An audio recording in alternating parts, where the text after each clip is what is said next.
this capital gains tax increase is a financial sucker punch to the many Canadians who work their whole lives to save for properties, to start small businesses, and to save for their retirement.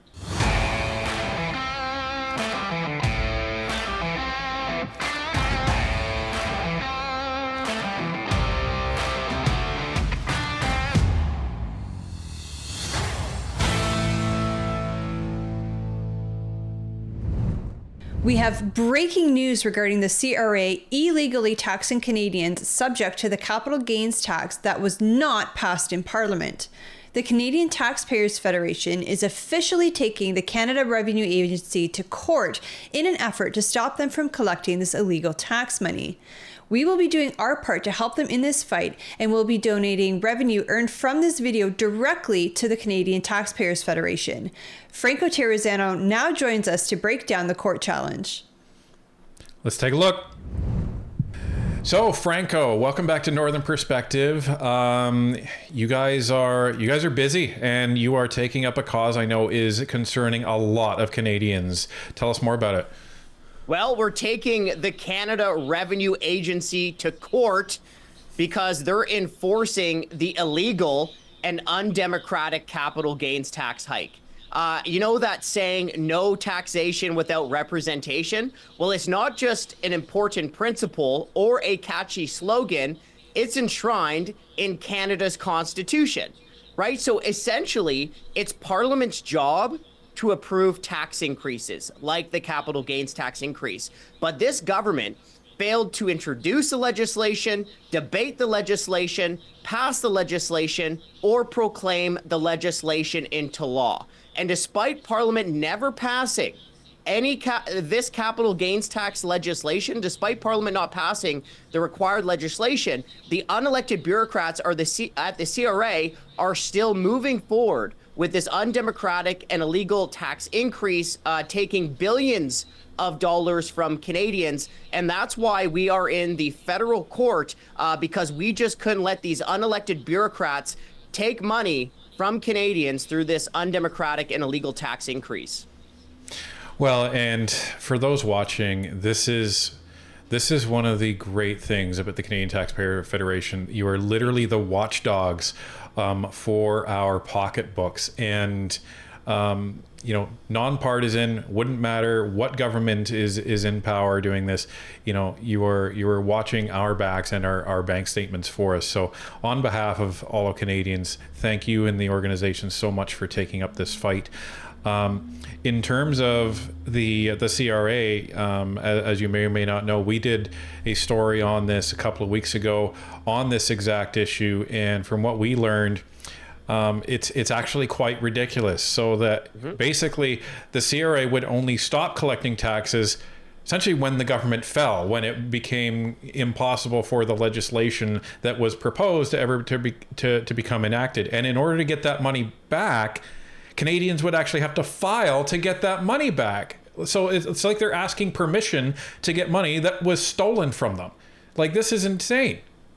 Yeah, no, I watched that episode. So I'm glad you brought it up, because I did watch it very carefully. And, let me also just bring up this point, because I mentioned that Parliament never passed the required legislation, and it likely never will.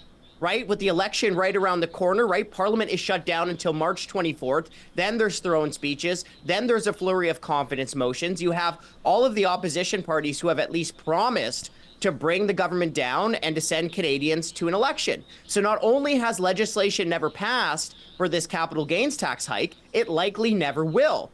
And not only that, but you have the person who's poised to be the next Prime Minister of Canada, Conservative Party leader Pierre Poilievre. He has promised to reverse the capital gains tax increase, okay? And it's not just Mr. Poilievre. We've recently seen some Liberals even speak out against the capital gains tax increase, right? We heard Karina Gould, who's running to be Liberal leader. She said that, to paraphrase, that the government didn't get it right on the capital gains tax increase. There's been some other Liberal MPs that I've seen, and even Chrystia Freeland, who's running to be the Liberal leader party, the next Prime Minister, the person who brought in the capital gains tax hike as finance minister, even she is now saying that she would reverse the capital gains tax hike. So you have these people who are poised to be the next prime minister talking against the capital gains tax hike. So in what world should these unelected bureaucrats be going forward with this undemocratic and illegal tax increase? Just so Canadians understand, how bad would this proposed tax increase be for us? Well, it would blow a $90 billion hole in Canada's economy. This tax hike would mean 400,000 fewer jobs. Okay? And you know, you hear this, the government try to spin Canadians like, oh, this is just going to go after the monopoly man. No. Look at the recent report from the C.D. Howe Institute that says about more than 1 million Canadians will be affected by the capital gains tax increase, half of whom earn $117,000 or less. At the end of the day, to put it bluntly, this capital gains tax increase is a financial sucker punch to the many Canadians who work their whole lives to save for properties, to start small businesses, and to save for their retirement. So not only does this capital gains tax increase blow a hole through a fundamental principle of Canada's democracy, no taxation without representation, but this capital gains tax increase will also blow a huge hole in Canada's economy.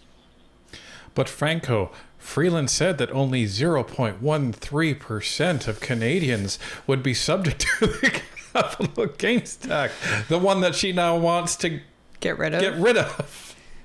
Well, I mean, I think she also said that Canadians somehow in some fancy non-reality world get more money back in rebates than they pay in carbon taxes, right? Oh yeah, so that's they've been spinning us left, right, and center. Fortunately, you have these independent think tanks or even the independent parliamentary budget officer showing that the government is continuing to use magic math. But like, look, what is happening here with this capital gains tax hike is fundamentally undemocratic. It's fundamentally illegal. And that's why the Canadian Taxpayers Federation has launched this legal challenge in the federal court. It is official in the federal court, asking the federal court to order the CRA to stop enforcing this illegal tax. And not only that, we've asked the federal court to look at this matter more quickly because, as you guys alluded to in your video recently, tax season is right around the corner, right? So those are the two things that we're bringing to the federal court. Number one, to issue an order to stop the CRA from enforcing this undemocratic and illegal tax. But number two, that the federal court hear this case quickly because time really is of the essence for so many Canadians. And the one thing that I thought about when I was just pondering the CRA taking all these extra taxes, I had thought back to the budget in June when they were saying that they were anticipating that this capital gains tax increase was going to pull in another $20 billion in revenue. So then I think to the fall economic statement of the $62 billion deficit. And then I think, okay, so did that 62 billion factor in all of the money already collected by the CRA? And if it did, then what is the real number? It's not 62 billion. It's probably at least a little higher. So have you guys unpacked that at all? Was that included or do you know? Just to, quite frankly, I haven't unpacked that. It is something that we will get towards. We have been very busy just getting this legal challenge ready. Yeah. But, you know, you bring up an even more fundamental point, right? That this government has a spending problem, not a revenue problem, right? You mentioned that the budget forecasts, close-ish to $20 billion in extra capital gains tax taken from Canadians. Well, that's over a handful of years. They even forecasted that it would be $6.9 billion taken from Canadians this year. Well, let's put that into perspective. The federal government is spending more than $500 billion this year. So even with all of that extra capital gains tax cash this year, the Trudeau government would blow through it in less than a week, right? That is the fundamental proof point that this government has a spending problem, not a revenue problem. And you'll remember when Freeland announced her capital gains tax increase in her budget, She was talking about making the rich pay more. Well, if you want the rich to pay more, how about you just make rich multinational corporations pay for their own battery factories? How about we just start there? Right? How about you stop giving these global national organizations, literally bribing them money in order to come into Canada, and then turn around and say that that's them investing in Canada. That's us investing in global national organizations, bribing them to come and do business in Canada. I'd put it one step further, not investing, wasting people's money. Do you see what's going on here with the corporate welfare and the capital gains tax hike, where the government is going after successful Canadians, whether it's our small business owners who employ people in their community, or even doctors or tech entrepreneurs? So the government is punishing successful Canadian businesses by taking more of their money, then turning it around and handing it to a select few multinational corporations. It is awful. Well, and justifying it by saying, oh, well, our capital gains and inclusion rates and taxes, they're no worse than, California. They're no worse. It doesn't matter if they're worse or better than other places. We're talking about Canada, where people are living in tents, where people can't afford food, and where you're taxing the people that literally give other people jobs. And it's going to cost, to your point, 400,000 jobs. And that is not a better economic outcome for Canada. And you know what? Even the point that you raised is pure spin, because every year there's what's called the International Tax Competitiveness Index. The Canadian Taxpayers Federation, we follow this yearly report, and we reported it on it. You can head over to taxpayer.com to see some of the findings there. But in that report, it noted that Canada's capital gains taxes are well above the OECD average. So even that point is spin from the government. Amazing. That's, it shouldn't surprise me. It shouldn't surprise me at this point. But okay, let's get to the legalese without the legalese. Yeah. So you guys have spun up this challenge. What's the confidence level that this is going to be successful? Well, okay, for starters, right? Let's just point out an obvious fact, and then we'll go into the legal issue, okay? So the obvious fact is that this mess is the government's own doing, okay? The government decided to remove the capital gains tax increase from the budget bill. The government chose not to pass the capital gains tax increase with the budget because the Liberal government wanted to use the capital gains tax increase as a political wedge issue against the Conservatives. Then the government decided to prorogue Parliament. This is the government's own mess. Canadians shouldn't pay for the government's mistake. Oh, by the way, the Liberals in the last election never even ran on a capital gains tax increase. So voters didn't vote for the capital gains tax increase, and Parliament didn't pass the required legislation for the capital gains tax increase. Okay, now legally, I am very confident. I'm not a lawyer. We do have our own in-house counsel who's leading the charge on this, Devin Drover. He's doing a great job. But here's the legal element of this.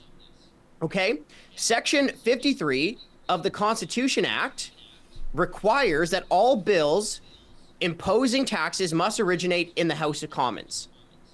Specifically, when it comes to the capital gains tax increase, it requires amendments to the Income Tax Act. Not just the Ways and Means motions, which is a procedural step. It requires that Parliament introduce legislation, debate legislation, and pass the legislation into law. None of that has happened. None of that has happened. So by the CRA enforcing this illegal capital gains tax hike, that is what we're pushing back against in the federal court. We've asked the federal court to order the CRA to stop enforcing this illegal tax increase. And we've also asked the federal court to make sure it looks quickly at this issue because tax season is right around the corner. So sounds like CTF is going to be filing a motion for an urgent hearing on this. Is that right? I don't know the specific details of it, but that I believe is the principle. Perfect. Okay. Well, we're not going to keep you long, Franco. We wanted to just get the nuts and bolts of this. I do have one question before we let you go. How can Canadians help support the Canadian Taxpayers Federation in this fight?